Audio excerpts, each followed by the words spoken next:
You are listening to the Scars and Guitars podcast series and syndicating for the A-List Online. My name's Andrew Mackay-Smith, and the interview subject I have coming up for you is an Australian music legend. It's Jack Jones. He was in the Southern Suns, and it sounds like as though the Southern Suns have legs these days, so you might be able to look them up in directories for some shows that are happening through 2019. But the reason for the conversation with Jack is to talk about his part in the All You Need Is Love Beatles tribute shows that are happening in Sydney and Melbourne. I'll read out some dates. In Sydney, I should say. They're all happening at the Sydney Opera House on the 1st of January, 2nd of January, and then the 4th of January. And Melbourne, you get two shows on the 22nd of February and the 23rd. So let's have a listen to what Jack has to say. Here we go. Mackay Smith calling. G'day, mate. Sorry I missed you earlier. I was just wrapping up the last one. No, that's all good, mate. Everybody, I figured that would be the case, mate, so everybody can just sort of, mate, they can take a ticket and wait their turn, can't they? Oh, mate. We got into a rave about the Beatles, and of course I couldn't stop talking. I don't blame you, and it wasn't a surprise at all to see that you were one of the singers that was either selected or you chose to take on the rather hefty role here, mate. So what can you tell me about this show? I mean, of course, I've got the email, the bio or the statement there about what the shows are about, but, mate, in your own words, it must be very exciting to be doing this. Oh, look, it's a pleasure and an honour, and it doesn't come without some sort of sense of responsibility, I guess. But you know, I don't take myself very seriously, but I do take the music seriously. And the opportunity to celebrate the Beatles in this kind of form or format as well, you know, with some singers, with a full orchestra, the band is magnificent. You know, it's a really special experience. And we get to do it at the Opera House. You know, I mean, how are you going to say no to anything like that? I absolutely love doing these gigs. They're always fun, and it always just reminds me of how lucky I am to be able to do this for a living, and you know, not only just go out and get to play my own music and celebrate that, but then go and celebrate a band like the Beatles, which is why I did it in the first place. So, you know, we've got Kieran, Jackson, Ray. They're all pretty fierce in their own right, you know. Yeah, it's a heck of a lineup, man. The singing lineup is one of the best that will be assembled on one stage on an Australian stage this year. Yeah, it's really, and I got to say, you know, 1st, 2nd, and 4th of January, it's a pretty damn good way to start the year. It's pretty hard to go anywhere from there once you've done those gigs, you know. So it's very exciting, and we get to play a lot of songs that the Beatles, I guess, could never play because they out with an orchestra. I mean, not that they couldn't play them, but you know, they couldn't. You know, Sergeant Pepper's songs of Sergeant Pepper's are tough to play with a 4-piece. So, you know, it's excuse me, it's a really great opportunity for us to hear those songs with this. I mean, before we started doing these shows, I think the only time I'd sung with an orchestra, and I may be wrong on this, but I think the only time I ever sung with an orchestra was like the carols in about 94. I think I remember that too, yeah. Yeah, and that was a song that Phil and I did called I Am Found that he'd written. We just lost Maury Field. Okay. Fields, and that feeling of singing with an orchestra is just something, I don't know, it's very difficult to describe, but when I'm walking down through the orchestra and they're all playing, there's just something magical about it, and I look forward to it every year. We've been fortunate enough to do it for the last few, so but it's, you know, and it's always different. It's in the sense that, you know, even though most of the repertoire is the same because that's the show, there's always little twists and turns, and you know, I get to play my long guitar solo at the end of I Want You, She's So Heavy. That's always fun. Oh, wicked. So, Yeah. there's always something that we don't know is going to happen. But it's yeah, look, it's just a privilege, an honour and a privilege to be able to be a part of something like this. And I have to pinch myself every time I get to do it, to be honest with you. That's wicked, and it's not like as if you haven't been on some pretty lofty stages, both in terms of your standing as an Australian singer in your early years in the Southern Suns, and since, mate. So for this to be up there, well, what I'm taking it to be up there with some of the proudest accomplishments in your career is really saying something. Yeah, look, it's just, I think maybe as I get older, I become much more present how lucky I am and how lucky I've been, and how fortunate I am to be able to do what I love for a living and do it with great people, and to get, to sit in the Opera House, man. You just think, let's drop the F-bomb then, but, No, you're right, go ahead. Fuck, man. This room is incredible. It's an iconic venue, and the audiences, the crowds are always so good there. Our musical director for the better part of the last kind of decade has been Paul Gray, and we lost him. We lost him this year. Yeah. And God, I'm going to get all emotional if I start talking about it. And that's going to be the biggest change. Excuse me, for all of us this year.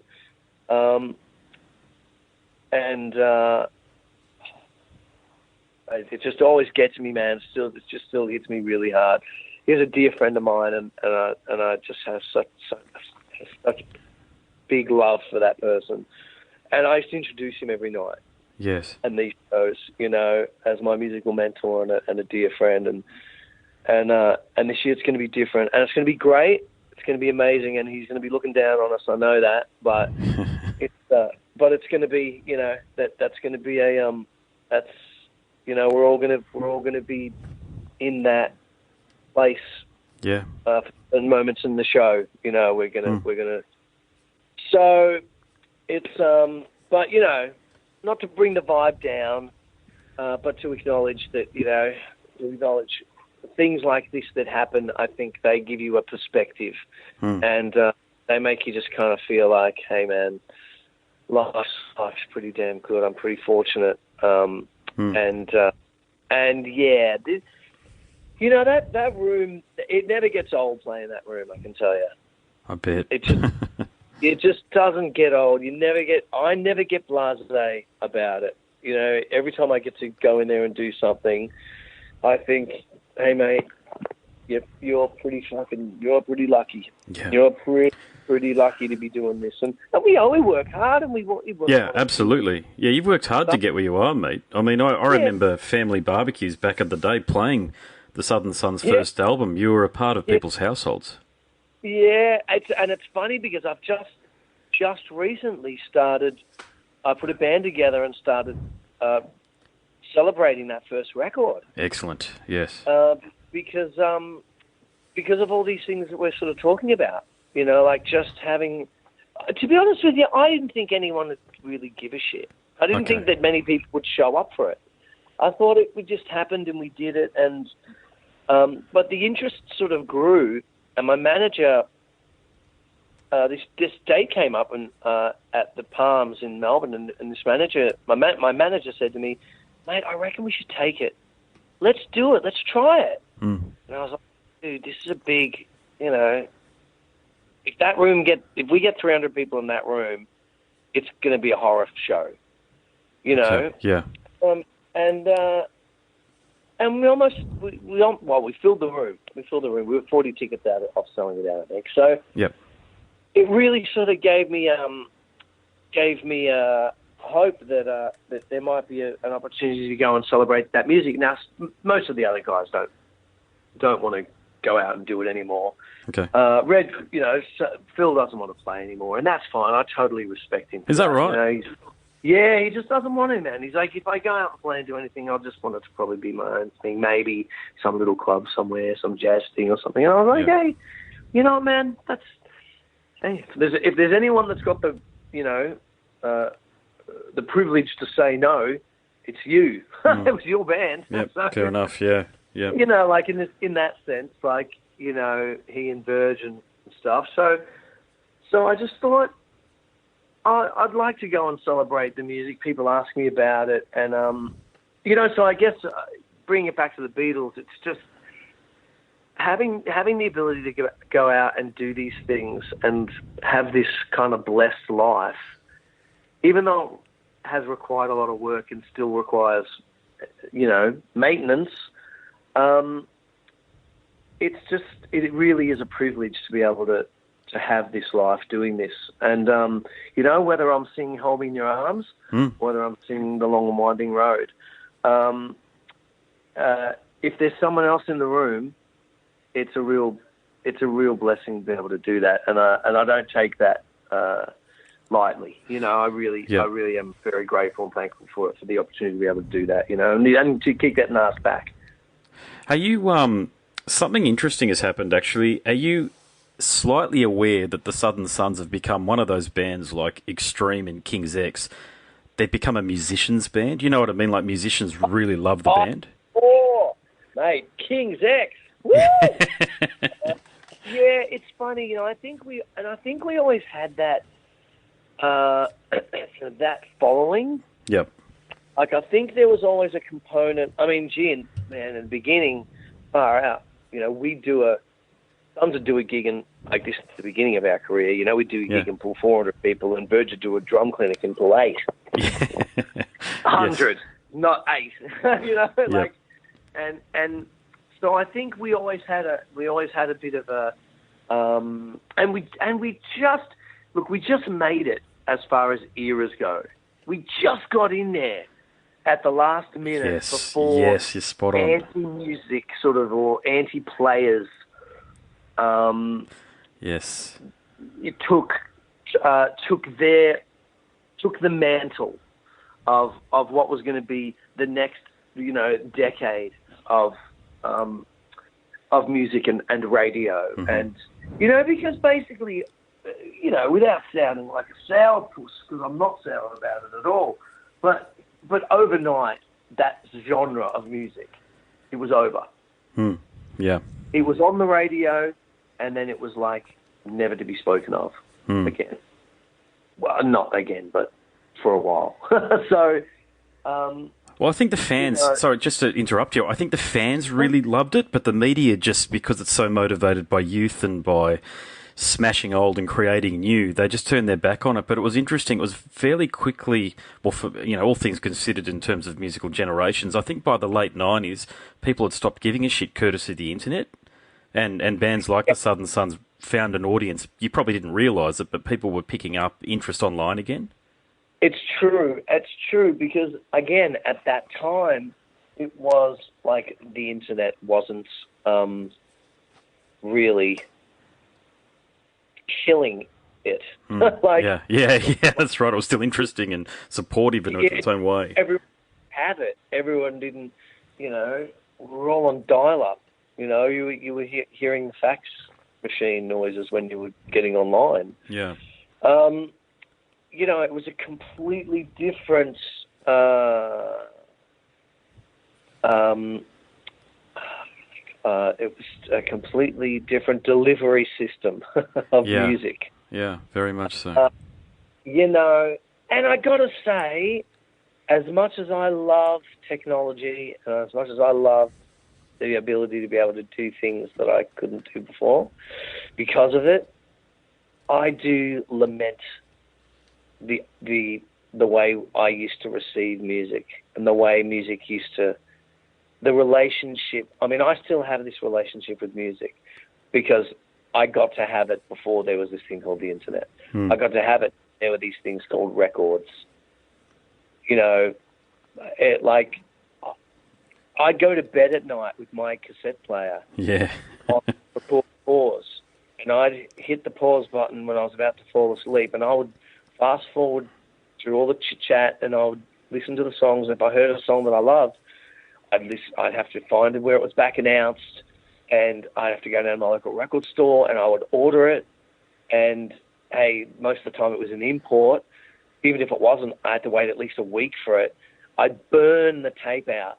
Like, I'd dull the tape so it sounded like it was being played through a tool. You know, like, I would play that song over and over and over again, and I would long to get the record. Mm. And I'd live for that. I'd be going down to the record store. Is it in yet? Is it in yet? We'll call you when it's... Call you on the landline when it's in. You know? And there was something just so beautiful about that. And then, you know, when you got the record, it was such a golden, like, magical moment when you would sit down and, like, put it on. You know, there's this whole ritual of, you know, you'd pull the plastic off, you'd open it. Oh, sometimes it's a double sort of album, kind of that packaging or whatever. You'd pull out the inner sleeve, read all the liner notes. You knew who played the song. You knew who produced it. That's you right. Knew the horn. You knew who the bass player was back in those days. You know, you did. You cared. You that's how you discovered. That's how I discovered other people, other bands. Now, Shazam, bang, bought the song. In a week, you know, it's forgotten. Yeah. No, it is indeed. Yeah. And music has become just disposable. And I think that is what blows me away about, and again, I just feel so lucky that I actually got to make music and record music and have music put out and have people purchase it. And they'd love to come and see gigs. And guess what? They're coming out again. Yeah. And when we do Beatles shows, it is so evident that people still want to hear great music. Yeah. No, I don't disagree with that at all. You know, they want to go out and they want to hear great music. And that's not, you know, that's not to say that the only great music was made in the 60s, you know, 50s, 60s, 70s or whatever. But you know, there was a certain process that you had to go through, a certain set of, like, roadblocks to get a record deal. And I know all these people, you know, complain about, oh, the Fat Cats had it so good for so long, you know, and yeah, let's face it, there was always two sets of books, and you know, we all knew how the business worked, and but you know, it wasn't all bad either. That's right. Yes. No, it wasn't all bad, and it isn't all good that anyone can just make a record now too. Yes, you know? Definitely not, you know, good. It works both ways. I think it's great that we have the technology that a brilliant artist that, you know, may have gotten overlooked by a record company can now make their own records. I think that's fantastic. But, you know, do I think it's great that any person can put, and I don't want to sound too harsh here, but like any person can put any like piece of shit out there and say, hey, I make music. I'm an artist. I'm a musician. I'm a this. I'm a that. You know, back in the day, you had to really work hard for it. And if you wanted a record deal, if you wanted that opportunity for people, the world, to hear your music, it wasn't about conforming and trying to be like the next person. It was just about trying to develop your craft and make songs that were memorable and create something that you know, a record company, and at that stage too, you know, most record companies had a lot of music people in them. Yep. They were run by bean counters. You know, that changed the industry dramatically a lot too. So a lot of big things kind of happened and hurt the business. And, you know, the technology was just a part of it. Indeed, yeah. You know, so it's a big combo, but at the end of the day, man, I still love pulling out a record and putting it on and listening to it, particularly a Beatles record, you know, or Crosby, Stills, Nash record, or James Taylor, or, you know, Joni Mitchell. You know, I still love doing that. And I love the you know, it's man, look, I'm just being nostalgic now. I'm just reminiscing about, you know, and it doesn't mean that I don't that I don't use Shazam and you know. Spotify and iTunes Music or whatever it is, Apple Music. Yeah, Yeah, it's all that. Yeah. yeah, you know. So I don't stream.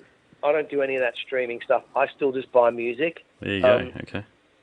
Because I just feel like, even as an artist, even though it's a great opportunity for people to listen to your music, the revenue stream is poor. Oh, shit house. Yeah. It really is. It fucking sucks, and it's a shit model for artists, like, to make a living by how many streams they get. Oh, it's terrible. I know. Yep. I know. It's just the best of it's a bad model, but it's the best they could do out of this bad model in terms of remunerating artists, isn't it? That's right. And you know, when you think, I mean, and I have a personal friend of mine who had 1 million streams of a song that he owned half on, and he made $600. Yeah, I'm hearing stories like that a lot, actually. Yeah, it's ridiculous. Yeah, and it's fucking bullshit. Like, I get it, but I'll tell you, you know, people complain about fucking record companies, man, making all the money.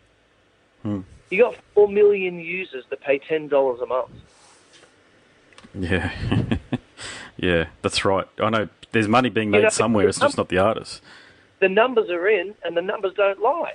You know, like, it's just, and yet no one's complaining. No one's saying, "Oh, I can't. This is an outrage." You know, this is ridiculous. These fat cats making all this money. You got a room full of servers.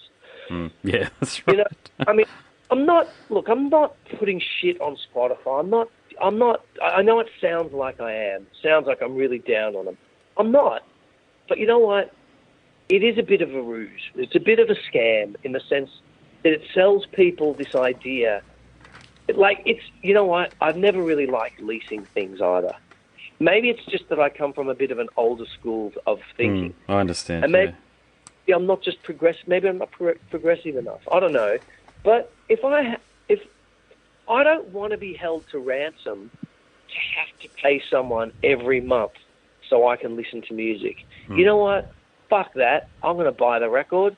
I'm going to give the artist the money, and I keep the record forever. Well, and, you know, you're a true believer. Yeah.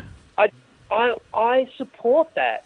And you know what? Sometimes it doesn't work out for me because, you know, I've got to buy a record for one song. Or, I mean, I know I can buy one song these days, but, you know, but you know, sometimes I've got to buy a song that I don't really like because I've got to learn it or something or whatever. I've done a lot of that too.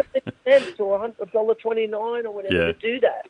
Like, what's the big deal? So for me, you know, I think it's a great model for the consumer.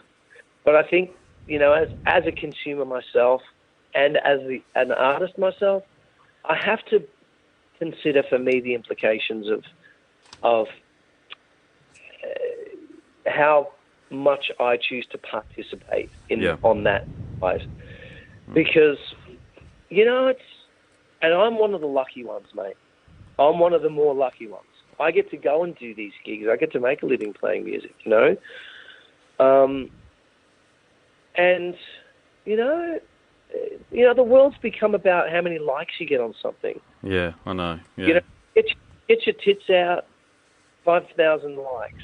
You know, put a beautiful song out, 3 likes. Yeah. Mate, I know all about it, yeah. I'm sure you do too, yeah. What drives that machine? You know, what's driving that machine. And I know I'm here to be talking about the Beatles and stuff. And I guess in the end, it took them a long time to have their music on, you know, for the agreement to be made that their music would even be on iTunes. Yeah, that's right. Yeah, you know, there's been a lot of deliberation, and these people, you know, the Paul McCartneys of the world, you know, as progressive as they are, I think they still understand, you know, the impact of all this. The commercial realities of what we're doing here with music. Yeah. Exactly. So, you know, thank goodness they made the music they did, and we get to celebrate it. And it's still some of the most beautiful beautiful music I've ever heard, and some of the most masterfully crafted pop music It is indeed. ever. Yeah. And it's, to be able to go and perform those songs is just, it's an absolute honour and a privilege to do it. I always hope that we do it justice, and I'm so grateful that people keep showing up for it, because, man, we have the best time doing it. Well, that's awesome, man. I better wrap things up so the next one can come through. But, I do podcasting, so if you're cool, man, I want to release this entire conversation on my podcast series, because I think it's a wonderful insight into an extraordinary musician that you are. Oh, thank you. I've been following you for a long time, mate, and I remember the vinyl copy of your album being on top of our vinyl player back in the early 90s, as I was saying. So it's a special experience for me to talk to an artist who's been in and around my life for a long time, like you have been. Oh, brother, it's an absolute pleasure. And, the first gold record I ever got was Heart in Danger. Not Heart in Danger, it was Heart in Danger, Yep. the Sting 45. Yeah. That was the first gold record I ever got. And then the first gold album I ever got was our first Southern Suns record when it went gold. And then after it went, double platinum or whatever it did, then we got those on with CDs. Mm-hmm. Yeah. I absolutely covet. I absolutely covet those two gold records, because I think, you know what? This doesn't really. I mean, I don't know if this will ever happen again. It's unlikely. Mm-hmm. And it's, yes, I understand exactly what you're saying. Yeah. I mean, it's not me patting myself on the back saying how great am I, whatever. It's just I don't know. It's like feeling lucky that you got to be able to achieve something right at the end, just before, like, no one knew it was not going to happen again. Yes. People Nobody knew. Thought we would keep making records, and it's just and Mum, and I'll go after this, but my mum's house burnt down in the Black Saturday fires. Oh, okay. Sorry to hear that. Yeah. When she was running out of the house, the two things that she grabbed after grabbing their own belongings was my guitar, my acoustic guitar that I played on the Chain Reaction tour. Yep. And my gold album. I don't want to burst into tears. But, those things, you just think, wow, it's I don't know. We're very lucky. We're very fortunate, and you're blessed, but you've worked hard for it too, and you've also got the talent, and that's the thing, Well, I think it's always if you're lucky enough to get one, you should honour it by doing the other. That's right. Yes. If you're lucky enough to get the talent, then you should honour it by working as hard as you can, because you know what, there are people that aren't as talented or whatever, or don't have as much of a gift, and they want it so bad, and they work so hard. Yeah. And my teacher always used to say that to me. He goes, if you get complacent, he goes, don't worry, there's another guy that may not be as good as you that'll get the gig over you because he works harder. Yeah, that's right. That's so true in the music industry, isn't it? Yeah. Yeah, I just was like, all right, well, back to work. Wonderful, mate. All right, well, it's been a pleasure chatting to you. Thank you so much, and congratulations on everything again, and good luck with these Beatles shows. Thanks so much, and let me know when. Give me an address. You have been listening to the Scars and Guitars podcast series and syndicating for the A-List Online. My name's Andrew Mackay-Smith, and that conversation featured Australian musical legend and icon, Mr. Jack Jones. Thank you so much for listening.